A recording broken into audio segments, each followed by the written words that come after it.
బాధలు చూడయ్యో నా లింగ స్వామి భక్తుల బాధలు చూడయ్యో అమావాస్య గడియనాడు అత్తుమ్మ రాత్రిలా నిద్ర చేసే భక్తులానయ్యో ఓ లింగ స్వామి నీవు కండ్లా చూడవేమయ్యో కలిగినట్టి కష్టాలను ఓ లింగ స్వామి కాడ తెర్పే దేవుడావయ్యో ఓ లింగ స్వామి కాడ తెర్పే దేవుడావయ్యో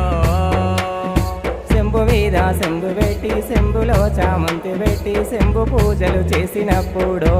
నా లింగ స్వామి పూజ కాడ అమ్మలేదాయే